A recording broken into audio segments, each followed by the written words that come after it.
capítulo número 9. Carta a los Hebreos, capítulo número 9.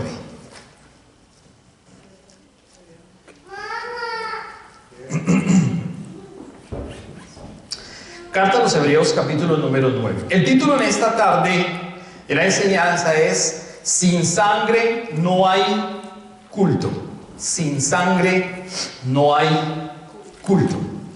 Ustedes dirán, ¿de dónde sacamos todos esos nombres de esas predicaciones? Pues de la misma palabra. Sin sangre no hay culto. Amén. Hebreos capítulo número 9.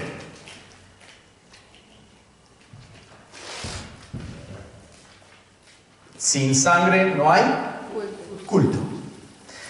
Déjenme decirle antes de ir a la palabra que si muchas personas van a un culto, a un lugar de reunión solamente para escuchar a veces un culto motivacional o una enseñanza motivacional, entonces a la gente le encanta es ir a un lugar donde le digan: tú eres el campeón, tú eres exitoso, vas a tener éxito, vas a comprar, vas a adquirir, etcétera, etcétera, etcétera. Entonces a la gente le encanta ir a lugares de ese tipo porque en cierta forma son cultos emotivos o son reuniones emotivas, pero no es el culto verdadero.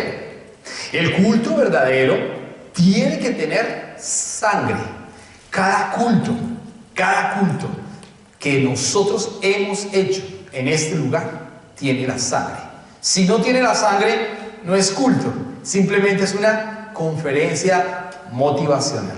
Todos los cultos deben tener sangre, y eso es importante que nosotros lo entendamos. Amén. Entonces vamos ahora sí a Hebreos, el capítulo número 9, y vamos a tocar solamente algunos versículos porque nos quedaría difícil leerlo todo, pero vamos a ir del 7 al 10, luego el 12 al 14 y luego del 18 al 28. Primera parte es Hebreos 9, del 7 al 10. Dice la palabra de la siguiente manera.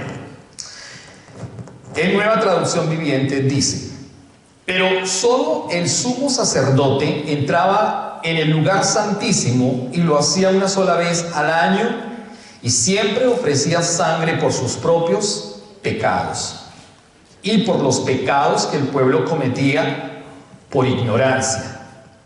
Mediante esas ordenanzas, el Espíritu Santo daba a entender que la entrada al lugar santísimo no estaba abierta a todos, en tanto siguiera en pie el tabernáculo y el sistema que representaba. Esta es una ilustración que apunta al tiempo presente, pues las ofrendas y los sacrificios que ofrecen los sacerdotes no pueden limpiar la conciencia de las personas que los traen. Verso número 12 al 14. Dice: con su propia sangre, no con la sangre de cabras ni de becerros, entró en el lugar santísimo una sola vez y para siempre, y aseguró nuestra redención eterna. Bajo el sistema antiguo, la sangre de cabras y toros y las cenizas de una novilla podían limpiar el cuerpo de las personas que estaban ceremonialmente impuras. Verso 14. Imagínense cuánto más la sangre de Cristo nos purificará la conciencia de acciones pecaminosas, para que adoremos al Dios viviente, pues por el poder del Espíritu eterno, Cristo se ofreció a sí mismo a Dios como sacrificio perfecto por nuestros pecados. Y ahora salte del 18 al 28. Dice el 18: por eso aún el primer pacto fue puesto en vigencia con la sangre de un animal, pues después de que Moisés había leído cada uno de los mandamientos de Dios a todo el pueblo, tomó la sangre de los becerros y las cabras junto con agua y roció tanto el libro de la ley de Dios como a todo el pueblo con las ramas de hisopo y lana de color escarlata. Entonces dijo: esta sangre confirma el pacto que Dios ha hecho con ustedes. De la misma manera, roció con la sangre el tabernáculo y todo lo que se usaba para adorar a Dios. De hecho, según la ley de Moisés, casi todo se purificaba con sangre, porque sin derramamiento de sangre no hay perdón. Por esta razón, el tabernáculo y todo lo que en él había, que eran copias de las cosas del cielo, debían ser purificadas mediante la sangre de los animales, pero las cosas verdaderas del cielo debían ser purificadas mediante sacrificios superiores a la sangre de los animales. Pues Cristo no entró en un lugar santo hecho por manos humanas, que era solo una copia del verdadero que está en el cielo.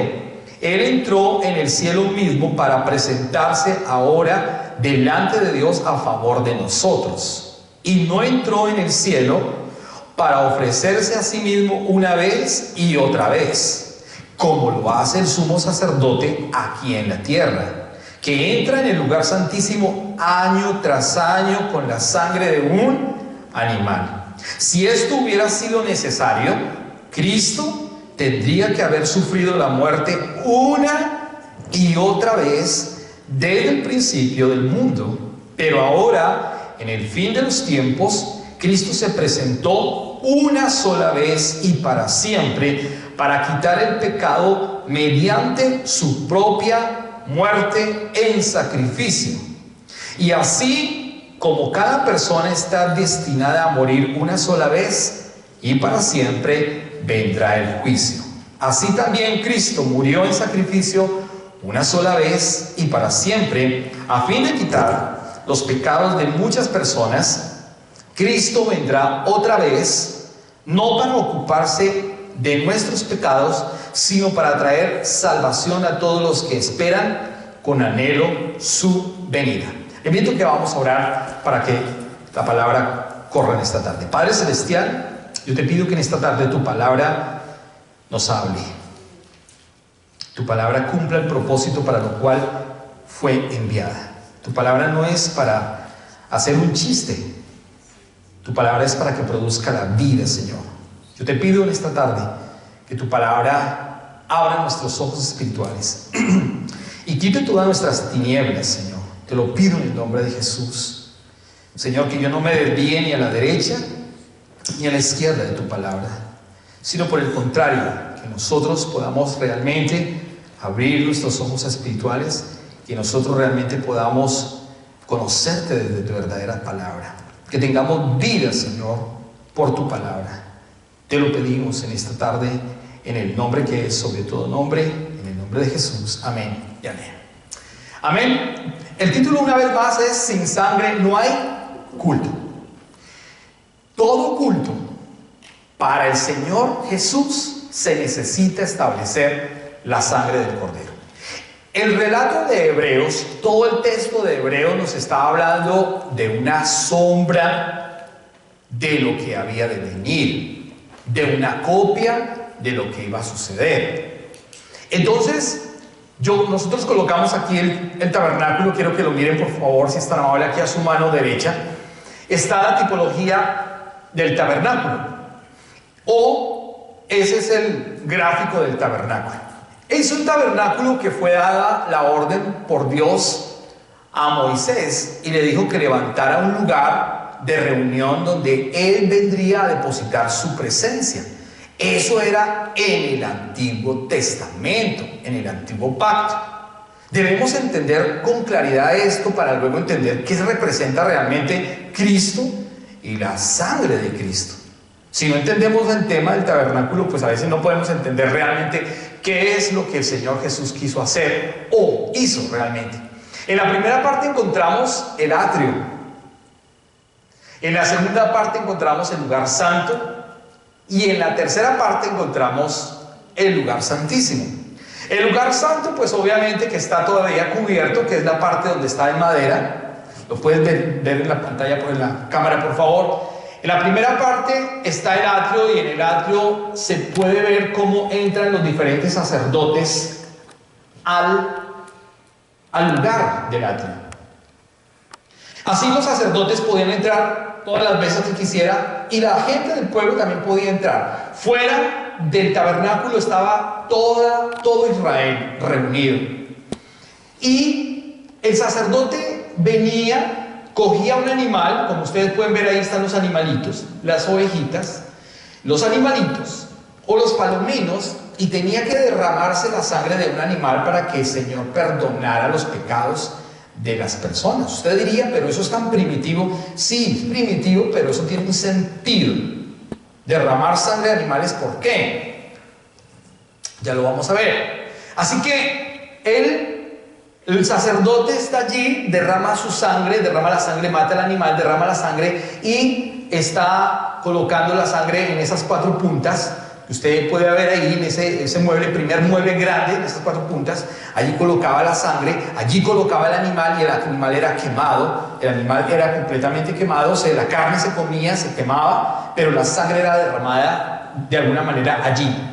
Más adelante está otro mueble y ahí también se derrama sangre. Y adentro ya encontramos el lugar santo. En el lugar santo ya no entra nadie más, sino solamente el sacerdote. Y el sacerdote entraba una vez a ese lugar, y también en ese lugar habían 2 elementos o 2 muebles más, y esos 2 muebles eran la mesa del propiciatorio, que es una mesa con 12 panes. Esos 12 panes representaban las 12 tribus de Israel, y el candelabro también, o la menorá, que significa la luz. ¿Y la luz quién es? Cristo.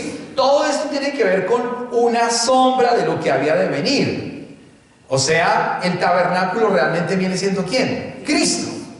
Entonces, más adelante, pues encontramos dentro, ya en el lugar santísimo, un solo mueble. Y en ese solo mueble encontramos el arca del pacto. En el arca del pacto hay 2 querubines cubriendo el arca. Y dentro del arca del pacto, pues encontramos el maná que fue regado cuando ellos salen de Egipto, la vara que reverdeció de Aarón y las tablas de la ley. Encontramos esos 3 aspectos dentro del arca, y solamente en el lugar santísimo derramaba la sangre del animal en el propiciatorio para que Dios quedara satisfecho y perdonara los pecados de él, del sacerdote, y los pecados de todo el pueblo de Israel. ¿Cuántas veces? Una sola vez al año lo podía hacer. Él podía entrar en el atrio todas las veces que quisiera, pero solamente una vez entraba al lugar santísimo, una sola vez al año, y cada año se repetía la misma situación. Por eso ellos lo hacían una y otra vez, dice Hebreos, una y otra vez. Jesús, ¿cuántas veces murió? ¿Una y otra vez? ¿Una y otra vez? No, él murió una vez y para siempre. Pero él ha derramado la sangre, él derrama la sangre en el propiciatorio, pero el sacerdote tenía cierto temor de que esa sangre no fuera ¿qué? Aceptada. Podía ser que Dios no hubiera aceptado la sangre de ese animal. Y podía ser también que el sacerdote tuviera pecado. Así que podía ser que el sacerdote muriera dentro del lugar santísimo, y hasta ahí fue la situación. Y tenían que sacarlo porque él tenía una pita, un lazo y unas campanitas que hacían que se sonara, que estuviera allí, y si no le tocaba sacarlo porque si no quedaba muerto. Eso era sombra de lo que había de venir. La sangre. ¿Qué hace la sangre? La sangre produce ¿qué? Vida. La sangre produce vida. Pues lo que está haciendo el Señor es que por medio de la sangre de los animales es que Él está diciendo que está perdonando al pueblo de Israel por sus pecados, pero la sangre de esos animales tenían que ser animales perfectos. No podía ser un animal ciego, no podía ser un animal manchado. Tenía que ser un animal perfecto, un animal bien cuidado. para ser derramada su sangre, y no podía ser un animal ¿qué? No podía ser un animal ¿qué? Enfermo. Impuro. No podía ser un animal manchado. No podía ser un animal tuerto. No podía ser un animal cojo. Tenía que ser lo mejor de lo mejor. Y esa sangre era la que iba a recibir el Señor. Pero esos eran los ritos de la ley. Los ritos de la ley. La sangre, ¿qué hace? Transforma. Cantábamos la canción, ¿no? Hay poder en la sangre. Esa sangre me sanó. Esa sangre me transformó. Esa sangre me perdonó. Entonces, debemos entender que ahora es la sangre del Cordero. En el Antiguo Testamento ocurrían estas cosas, pero ahora en el Nuevo Testamento ya no necesitamos eso. Ya no nos debemos devolver o no podemos judaizarnos. Hoy muchas iglesias cristianas lamentablemente se están judaizando. Hay muchos cristianos que se están volviendo judíos.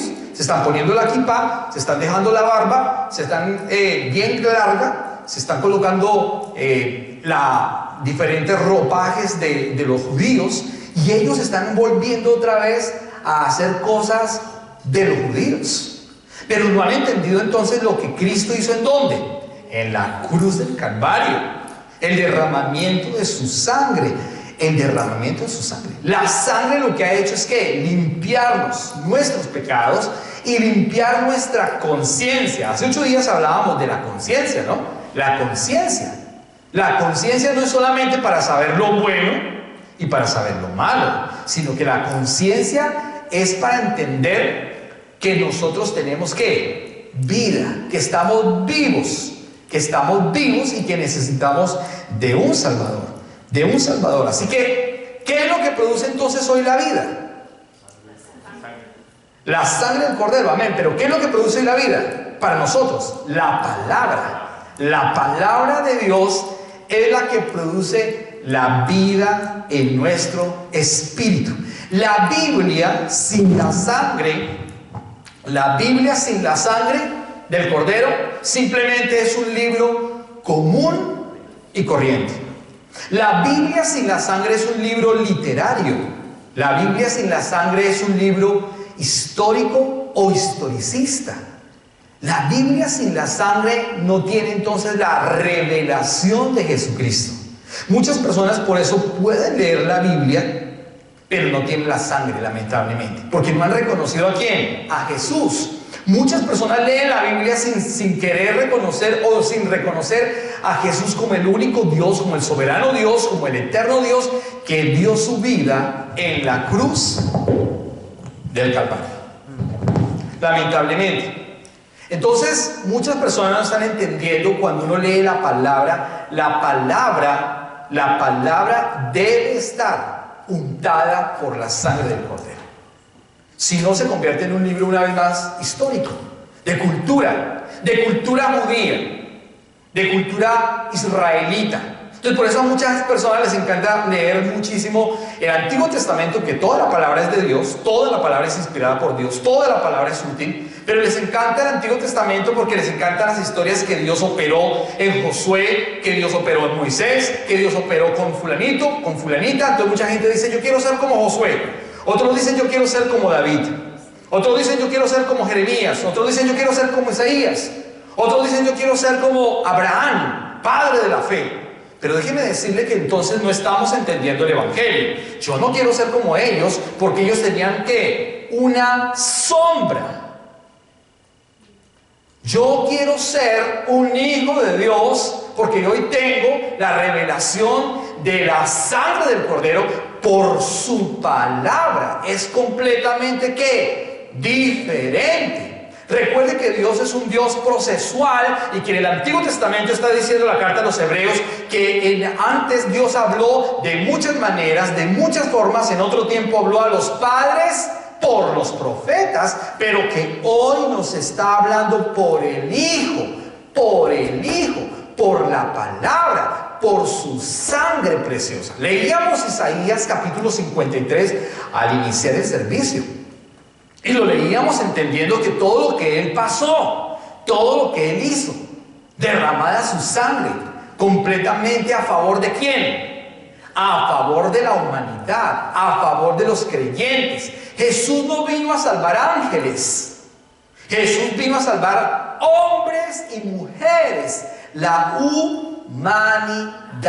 Pero la Biblia necesita entonces estar completamente untada o mojada o empapada por la sangre preciosa del Cordero. De lo contrario, es un libro más. Y muchas personas tienen la Biblia ahí en la mesita de noche y lo leen como cualquier libro literario, pero no lo leen como el libro con la sangre del Cordero. Ahí está la diferencia. Tenemos que leer la palabra untada con la sangre del Cordero. Jesús inclusive lloró por el mismo Jerusalén. Lloró, ¿por qué? Porque Jerusalén no entendía que Él era la sangre y no entendía que Él era el Cordero. Mire, vaya conmigo a Evangelio de Juan, Evangelio de Lucas, por favor, capítulo número 19. Lucas, capítulo número 19. Lucas 19, versos número 41 al 44. Lucas 19, el 41 al 44. Miren lo que dice en traducción viviente, verso 41. Dice: al acercarse a Jerusalén, al acercarse a Jerusalén, Jesús vio la ciudad delante de él y comenzó a llorar diciendo. ¿Quién lloró? Jesús. Comenzó a llorar diciendo: ¿cómo quisiera que hoy tú entre todos los pueblos entendieras el camino de la paz? Pero ahora es demasiado tarde y la paz está oculta a tus ojos. No pasará mucho tiempo antes que tus enemigos construyan murallas que te rodeen, que te encierren por todos lados. Te aplastarán contra el suelo y a tus hijos contigo. Tus enemigos no dejarán una sola piedra en su lugar. ¿Por qué? Porque no aceptaste la oportunidad de salvación. ¿Por qué lloró Jesús por Jerusalén? Porque no entendieron la posibilidad de ¿qué? De salvación. Porque no conocieron ¿qué? Que Él era la palabra. Porque no quisieron conocer que Él era la sangre destinada para morir por el pueblo de Israel. ¿Entiende usted? No fue que Jesús lloró porque, ay, pobrecitos, estos israelitas van a venir a acabarlos los babilónicos y van a venir a acabarlos cualquier otro imperio o el romano. Jesús no estaba llorando por eso. Jesús estaba llorando porque el pueblo de Israel era un pueblo que duro. Y así hay cristianos en las iglesias, duros. En el culto están pensando en los frijoles que van a comprar mañana para almorzar, pero no están escuchando la palabra como debe ser. Algunos están pensando en el juego que va a dar o la película que van a ver dentro de 2 horas, pero no están pensando en la sangre del Cordero. Están siendo duros, y el pueblo de Israel ha sido todo el tiempo un pueblo duro. Por eso el nombre de Israel, que significa el que lucha con Dios, el que lucha con Dios, el que pelea con Dios. ¿Por qué pelea con Dios? Porque todavía no han entendido la sangre del Cordero, porque todavía no han conocido a Jesús. Y así hay muchos cristianos en las iglesias, están sentados pero no están conociendo a Jesús. Están escuchando un sermón motivacional, pero no están escuchando la palabra untada por la sangre del Cordero. Están pensando en otras cosas, en mañana qué voy a comprar, qué me voy a poner y qué voy a hacer. Esta semana qué voy a comprar, cómo lo voy a comprar, cómo lo voy a adquirir. Porque están pensando en las cosas de aquí abajo, de la tierra, pero no están pensando en lo espiritual, en la sangre del Cordero. Y por eso Jesús está diciendo, mire, la última parte, en el verso 44, te aplastarán contra el suelo. Dios le está diciendo una profecía sobre Israel, sobre Jerusalén: te aplastarán contra el suelo, por todos lados te aplastarán contigo. Tus enemigos no dejarán una sola piedra en su lugar, porque no aceptaste la oportunidad de salvación. Porque no conocieron la palabra, porque no quisieron conocerme, porque no quisieron conocer mi sangre. El pueblo de Israel ha sido un pueblo obtuso. El pueblo de Israel ha sido un pueblo duro. Y así hay muchos cristianos duros y obtusos porque no quieren conocer al Señor, sino quieren conocer las historias o las chocoaventuras del pastor, de la iglesia, de la doctrina, pero no quieren conocer la palabra del Señor. Le creen más a lo que dijo el pastor que a lo que dice la palabra. Le creen más a las chocoaventuras del pastor que lo que está diciendo la palabra. Siendo obtusos, duros. Eso es lo que está diciendo la palabra. Inclusive los fariseos también no entendían, aunque conocían las escrituras a cabalidad. Los fariseos conocían desde Génesis hasta Malaquías con toda seguridad, la recitaban. Hacían todo este proceso de la ley. Ellos se santificaban, se lavaban, ellos entraban perfectos, puros, cumplían toda la ley, prendían la menorá, llevaban los panes de la proposición, cumplían todo, guardaban el Shabbat a cabalidad. Desde las 6 de la tarde hasta las 6 de la tarde hacían todo el protocolo. ¿Usted entiende? Vivían sobre las leyes ceremoniales. Y Cristo aparece y les dice: yo soy la verdad. Pero ellos dijeron: ¿cómo es posible? ¿Cómo es posible? El que estamos esperando es un Dios diferente. El que estamos esperando es un Dios de guerra. El que estamos esperando es un Dios poderoso. El que estamos esperando es un Dios completamente diferente. Y llega un aparecido carpintero diciendo: yo soy la verdad. Y Jesús los confronta y les dice: oiga, ustedes conocen mucho las escrituras. Ustedes conocen mucho la Torá. Ustedes conocen la ley. Ustedes practican parte de la ley. Sin embargo, no tienen la sangre del Cordero. Sin embargo, no me quieren conocer. Sin embargo, ustedes no tienen vida. Dice Juan 5:39. Por favor, acompáñenme a Juan capítulo 5, versos 39 y 40. Porque muchas personas piensan en solamente leer las escrituras, pero vuelvo y repito, las escrituras o la Biblia sin la sangre no sirve para nada. De hecho, le voy a decir algo: algunos drogadictos usan las hojas de la Biblia para hacer sus porros de marihuana, porque el papel es tan fino que es más rico para ellos. Entonces, esto es simplemente un logos, papel. Si esto no tiene la revelación de la sangre, y si esto no tiene la revelación de la verdad absoluta que es Cristo, entonces no tiene ningún valor. Por eso les está diciendo Jesús a los fariseos. 5:39, por favor. Dice: ustedes estudian las escrituras a fondo porque piensan que en ellas les dan vida eterna. En la versión Reina Valera 60 dice: escudriñad las escrituras porque a vosotros os parece. No le está diciendo que a mí. Él dice: porque a vosotros os parece que en ellas tienen la vida eterna. Y aquí está diciendo: pero las escrituras me señalan es a quién, a mí. Él les dice: mire, las escrituras no sirven para nada si ustedes no me conocen. Eso es lo que les está diciendo el Señor. O sea que usted puede saber mucho de Biblia, pero si no conoce la sangre del Cordero sobre su vida, le sirve para 3 pesos el libro. Este libro sirve para 3 pesos. Si usted no tiene la revelación de la sangre del Cordero, si su vida no tiene un cambio absoluto, si usted no tiene relación con Jesús, con el Salvador, este libro no tiene ningún valor.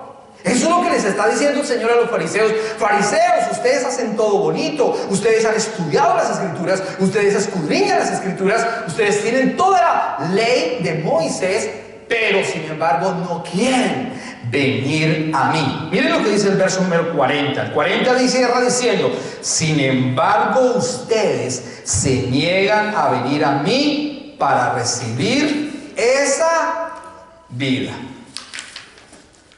¿Se da cuenta que no es simplemente conocer Biblia? Porque es que mucha gente conoce la Biblia.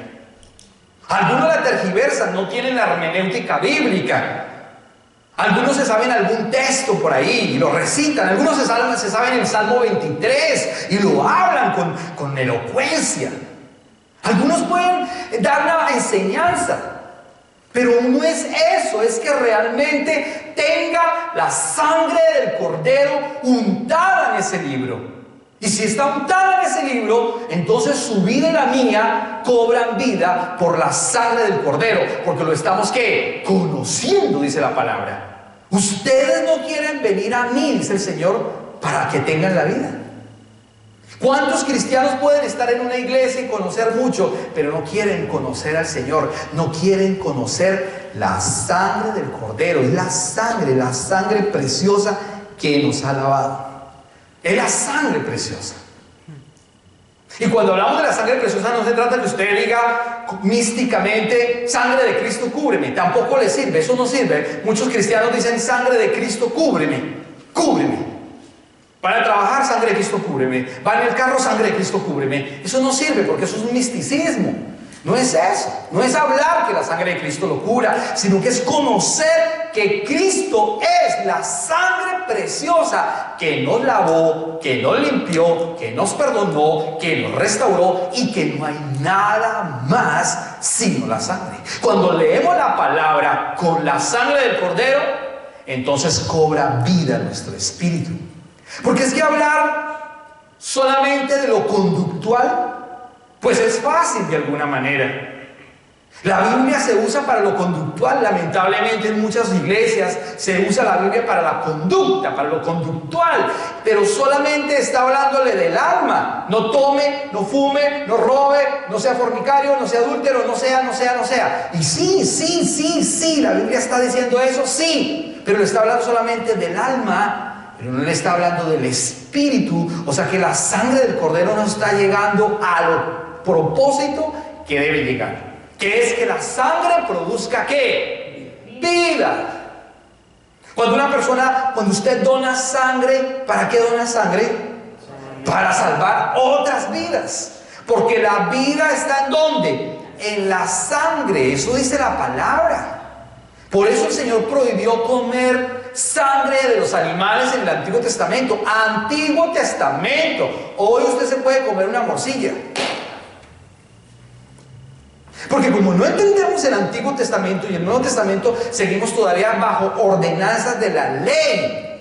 Pero entiéndase bien que ya no es así, porque Cristo ha venido a derramar su sangre.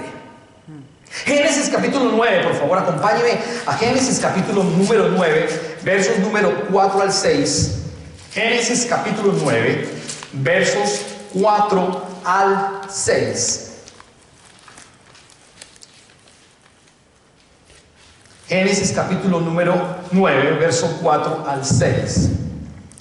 Pero nunca deben comer de ninguna carne con su vida, es decir, que aún tenga sangre.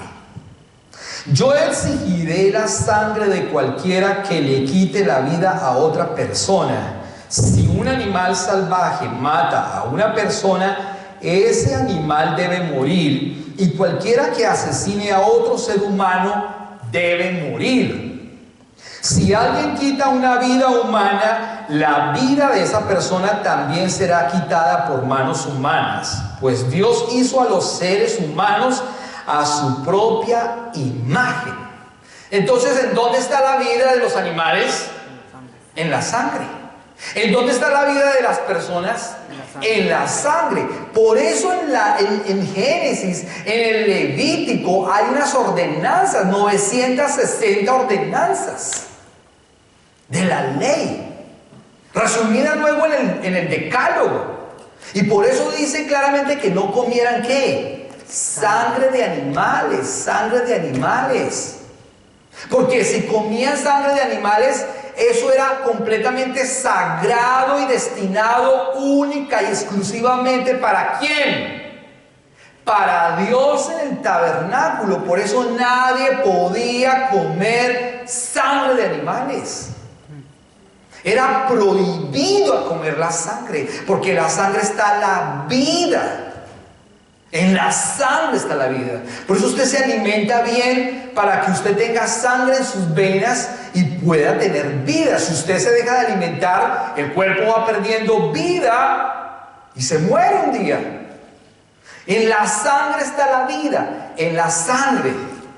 Pero cuando ya Cristo viene, Él ha derramado ¿qué? ¿su qué? Su sangre. Por eso lo que hemos leído en Hebreos, el capítulo 9, él está diciendo claramente, una vez más, regrésese por favor a Hebreos capítulo 9, el texto principal que estamos viendo, Hebreos capítulo 9, dice el verso 9. Esta es una ilustración que apunta al tiempo presente, pues las ofrendas de los sacrificios que ofrecen los sacerdotes no pueden limpiar la conciencia de las personas que los traen, pues este sistema antiguo solo consiste en alimentos, bebidas y diversas ceremonias de purificación, es decir, ordenanzas externas que permanecieron vigentes solo hasta que se estableció un sistema mejor.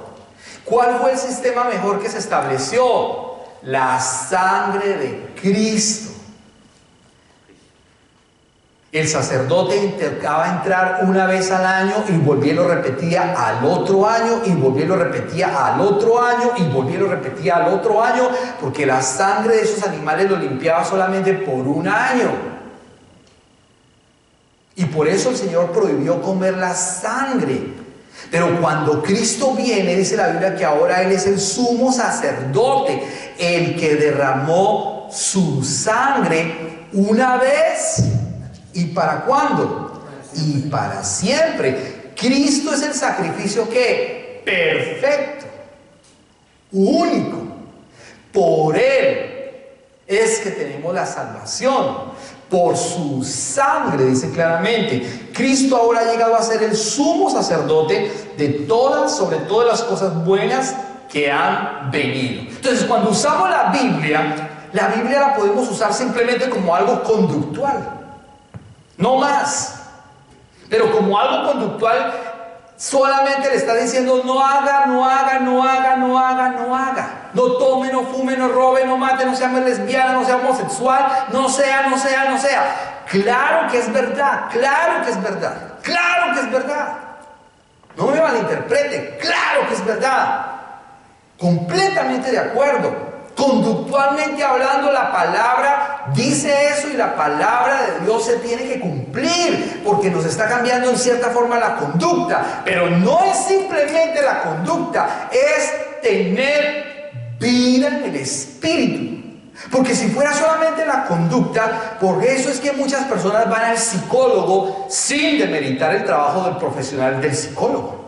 Porque el trabajo profesional del psicólogo es innecesario, pero muchas personas que tienen a Cristo van al psicólogo para que le den una terapia, para que le hagan terapias de choque. ¿Y por qué necesita terapias y terapias de choque? Porque todavía su espíritu está ¿qué? Muerto. Aunque venga a la iglesia evangélica y escuche el mensaje, porque no ha entendido que la sangre del Cordero es la única que le produce la vida. Si usted lee la Biblia sin derramar la sangre sobre la Biblia, entonces usted está leyendo un texto literario como el del Quijote de la Mancha o como cualquier otro texto histórico. Tiene que derramar la sangre del Cordero. No es que usted se saque la sangre y ahora la derrame ahí sobre el... Pastor dijo que hay que derramar la sangre. No. Yo estoy diciendo es la sangre del Cordero, es que usted tenga la revelación que Él es el Cordero inmolado que murió una sola vez y para siempre. Si usted lee la Biblia de la manera literaria, no va a entender la palabra. Y no le va a dar la importancia a la palabra. Y usted puede tener un cambio en la conducta. Pero vida en el Espíritu es muy diferente. ¿Cuántas personas en una iglesia tienen ya cambio de conducta? Antes eran borrachos, ya no son borrachos. Llegaron a la iglesia, ya no toman, no fuman, no le pegan a la esposa, ya cambiaron la conducta y hasta ahí están bien. Pero la vida en el Espíritu, la pregunta, ¿tiene vida en el Espíritu? No, porque cuando llega a la casa no ora, porque cuando llega a la casa no estudia la palabra, porque no se reúne con sus hijos, porque no ora, porque no enseña, porque no tiene tiempo con Dios, porque no indaga en la palabra, porque no anhela la palabra, porque el culto le parece aburridor, harto, le coge el sueño, porque leer la Biblia le produce bostezos, hambre, pero si prefiere estar 2 horas viendo una película o jugando en el Xbox.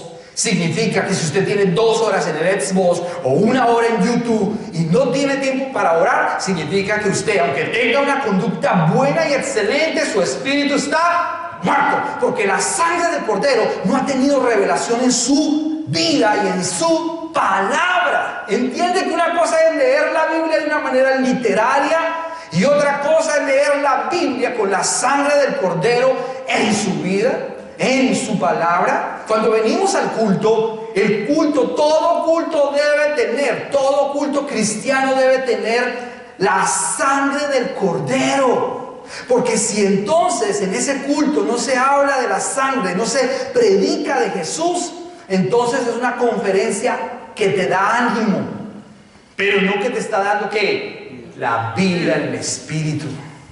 La verdadera palabra produce vida. La verdadera palabra es un cuchillo de doble filo que te molesta. La palabra viva molesta.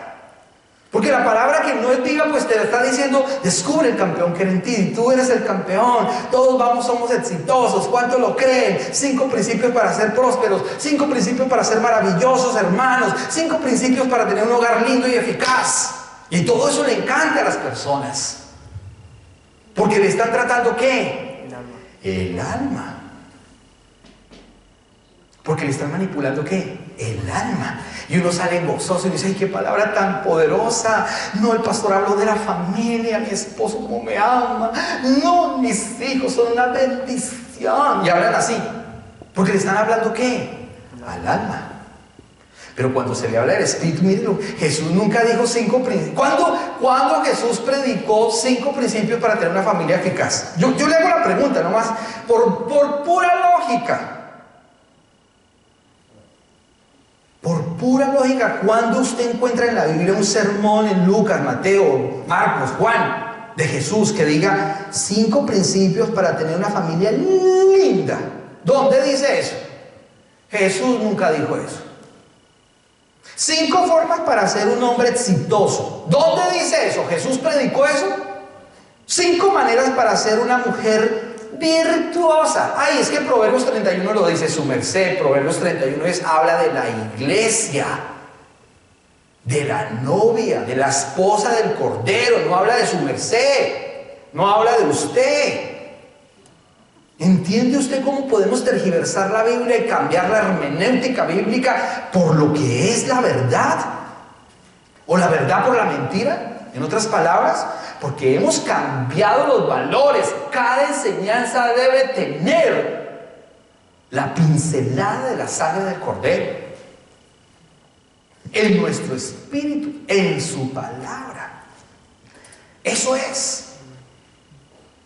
Adán, el nombre Adán significa humanidad, pero el nombre Adán también significa humanidad con espíritu. Pero el nombre Adán también significa tierra con sangre. Eso significa Adán: tierra con espíritu, tierra con sangre, humanidad.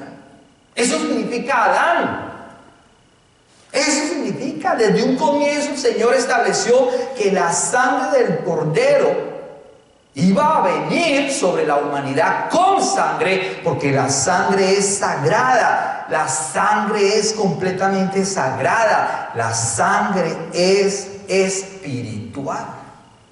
La sangre es espiritual. Y cuando entendemos la palabra de esa manera, espiritualmente hablando, entonces nosotros comprendemos que la palabra cobra vida en nuestro espíritu.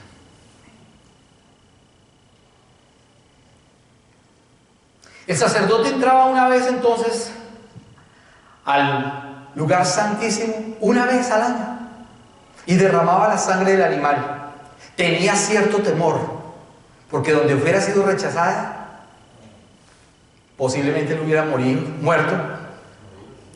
también, y muerto, y posiblemente le tocaba entrar otro sacerdote y reemplazarlo.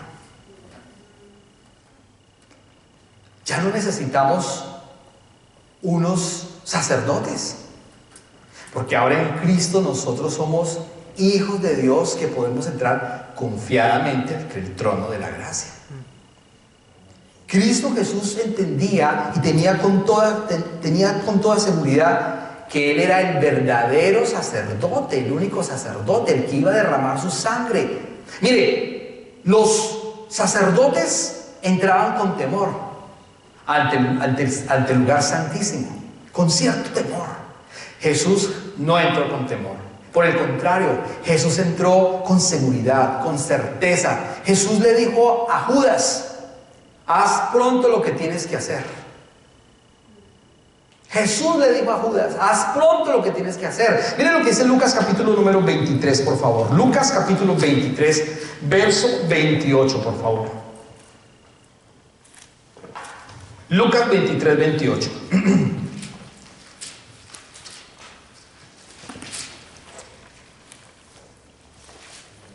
Dice la palabra: entonces Jesús se dio vuelta y les dijo: hijas de Jerusalén, no lloren por mí, lloren más bien por ustedes y por sus hijos. Imagínense lo que Jesús les dice a las mujeres. Él va a la cruz, vía el Calvario en la cruz, cargando la cruz, con su rostro completamente desfigurado, prácticamente sangrando, su cuerpo sangrando, y él va con su cruz, pegándole allí todos los soldados, y él va y cae una vez, y cae dos veces, y las mujeres están llorando. Las mujeres lo ven a él y cómo lloran por él. Están llorando por él. Y Jesús les está diciendo, miren lo que Jesús les dice: hijas de Jerusalén, no lloren por mí, lloren más bien por ustedes y por sus hijos. ¿Qué estaba haciendo Jesús? Jesús estaba entrando confiadamente. Él estaba derramando su sangre confiadamente. Él no estaba llorando por él. Él le dice a las mujeres: dejen de llorar por mí, lloren por ustedes y lloren por sus hijos, porque su espíritu es el que necesita recibir mi sangre, y sus hijos también necesitan recibir mi sangre. Eso es lo que el Señor les está diciendo. Él estaba entrando confiadamente, él estaba cargando su cruz con toda seguridad, no entró con temor. Él afirmó su rostro, él tomó la cruz y él le dijo a las mujeres: no lloren, no lloren por mí, lloren por ustedes. El mundo tiene que llorar hoy por ellos, porque si no tienen la sangre del Cordero sobre sus vidas, perdieron la salvación. Las iglesias hoy tienen que llorar por Cristo y buscar la presencia del Señor, y dejar de hacer tantos conciertos y tantas conferencias humanas y tanta conferencia antropológica, porque no están entendiendo el evangelio verdadero. Ellos están haciéndose un show de luces, cámara y acción, pero no están recibiendo la palabra, la sangre del Cordero, que realmente es la que produce la vida. Por eso le dice a las mujeres: no lloren por mí, lloren por ustedes y lloren por sus hijos, porque si ustedes no lloran por ustedes y no reciben mi sangre, se van a perder, se van a perder. Eso no lo está entendiendo hoy la iglesia cristiana, lamentablemente. La iglesia cristiana está haciendo un show, que me miren, ¿no? Pero ¿y la Biblia qué? ¿Y la palabra qué? A la gente le encantan las danzas, luces, cámara, humo, acción. Seminario, no sé, seminario de familia, seminario de finanzas, seminario para vestir linda, pastoras vestiendo hermoso, ahí, su merced. ¿Y la palabra qué? ¿Y la sangre qué? Ay, ¿qué es eso de la sangre? Le dicen: ¿qué es eso de la sangre? No estamos entendiendo el evangelio. No estamos entendiendo el evangelio. Jesús es nuestro sumo sacerdote. Y entonces él entró, ¿qué? Confiadamente. ¿Y qué dijo el Padre? Este es mi Hijo amado, en el cual yo tengo complacencia. Jesús llegó a la cruz del Calvario, derramó su sangre, y él dijo claramente: Padre, te encomiendo, ¿qué? ¿Mi sangre? Mi espíritu. Porque a partir de ahora era ¿qué? El espíritu. Padre, te encomiendo mi espíritu. Y luego dijo: consumado es. Y consumado es que dijo, he hecho toda la tarea y la he hecho a cabalidad. Yo soy el Cordero inmolado. Mi sangre tiene que tener la revelación al mundo para que me conozca y para que te conozcan a ti, Padre, para que el mundo te dé la gloria a ti. Para que el mundo tenga vida en tu sangre, en mi sangre. Porque es el mismo Dios. Porque es el mismo nombre. El nombre que es sobre todo nombre. Pero Dios lo eligió a él. No había nadie. Apocalipsis dice que buscaron a alguien que abriera los sellos. ¿Y qué dijo Juan en la visión? Lloró. Juan dijo, no hay nadie, no hay nadie. Y el ángel que le dijo, deja de llorar. Apocalipsis 5:5 dijo, se levantará el león de la tribu de Judá y él va a abrir los sellos, él va a abrir las puertas, él va a abrir los libros. El único que puede abrir los libros. No se encontró ningún ángel, querubín, serafín. Nadie podía abrirlo, solamente era su sangre. Solamente él. Uno de nosotros, dijo el Señor, uno de nosotros conocerá la muerte. Uno de nosotros conocerá ¿qué? La muerte. Uno de nosotros conocerá la verdad. Uno de nosotros conocerá la mentira. Uno de nosotros morirá. Uno de nosotros. ¿Quién? La imagen. ¿Cuál es la imagen? Jesús. Eso lo dice Hebreos. El Dios eterno que tiene ¿qué? Imagen. La imagen es Cristo. Cristo es la imagen que vino y que derramó su sangre. Él sufrió fuera de la puerta. Él sufrió fuera de la puerta. En Jerusalén hay 12 puertas. Pero él sufrió fuera de la puerta. O sea, él sufrió yendo ¿a dónde? Al Calvario, al monte del Calvario, al monte de la calavera. Y fuera de la puerta él cargó la cruz. Fuera de la puerta. Cuando había las guerras en el antiguo, en el siglo XVI, XVII, no habían leyes entre los países, sino lo que había eran las guerras y conquistaban las ciudades, conquistaban los países y cerraban las ciudades eran ciudades amuralladas. Y había un general o dos generales, el general o el más importante con toda su caballería y salía con su ejército y triunfaba. Iba y vencía, o podía también quedar ¿qué? Muerto con su ejército. Y lo esperaban durante largo tiempo y traía su bandera con sus pocos soldados que habían quedado, pero traía ¿qué? La victoria para su pueblo. Y venían y abrían sus puertas de la ciudad, lo recibían con aplausos y con coronas de laurel y los ponían en alto porque habían ¿qué? Vencido. Pues así es Cristo. Cristo sufrió fuera de la puerta con su propia sangre, no con la sangre de animales. Derramó su sangre, venció al enemigo y ahora entró ¿a dónde? Al cielo. El cielo es el lugar ¿qué? Santísimo. ¿Entiende usted ese cuadro? Usted piensa que eso es como una enramada de pobres aquí en Holness, en Canadá. ¡Ay, su merced! ¿Entiende lo que está diciendo la palabra? Entró al cielo Jesús, al lugar santísimo, y los ángeles hicieron calle de honor y le dieron bienvenida al que derramó su sangre. Y los querubines quitaron sus coronas y se arrodillaron ante él y le dieron la bienvenida, porque 2019 años subió, hace 2019 años subió el que venció con su sangre. Él no pudo bajar del cielo. Jesús no bajó del cielo, porque si hubiera bajado del cielo era un ángel creado. Y tampoco salió de la tierra porque sería un ser humano común y corriente. Él bajó del seno del Padre, entró al universo, dio su sangre, pasaron 40 días, ascendió al cielo y ahora sí, sentado a la diestra del Padre, gobierna con autoridad para darle la victoria a la humanidad, para que la humanidad reconozca que es el Cordero inmolado y que por su sangre nosotros tenemos salvación y vida eterna. Y que no hay otra sangre. Él entró al cielo, al lugar creado. Y allí es donde le está esperando. ¿A quién? A su amada, a la iglesia.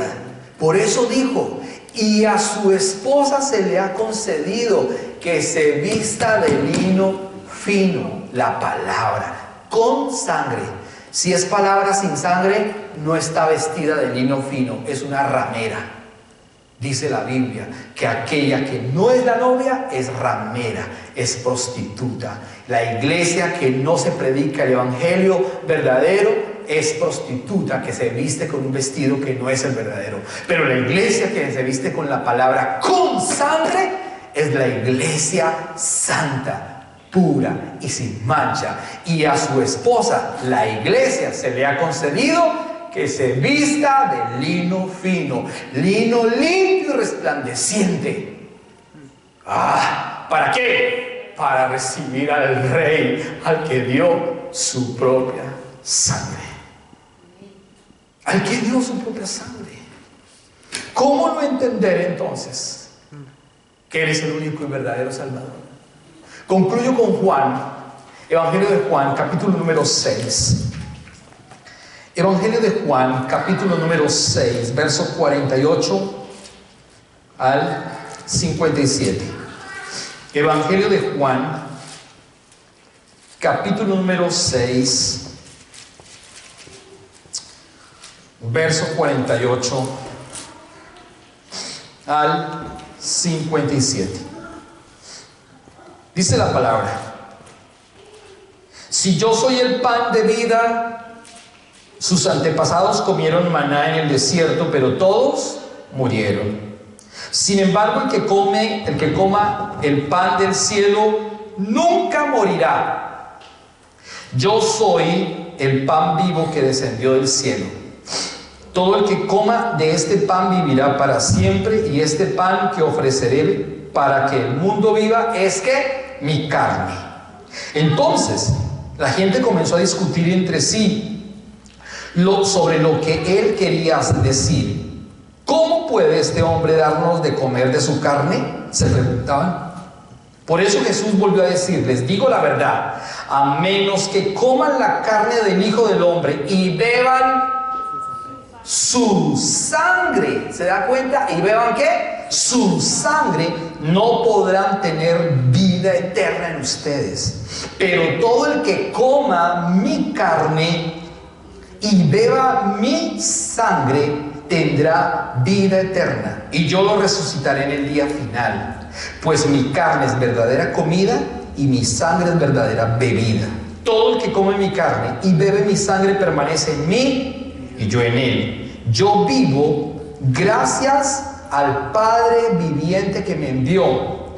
De igual manera, todo el que se alimente de mí vivirá gracias a mí. Entonces, ¿cuál es la comida espiritual que necesita comer el hombre? La sangre del Cordero, que es verdadera bebida y verdadera comida. Eso es lo que necesitamos comer, o sea, su palabra untada con sangre. Para tener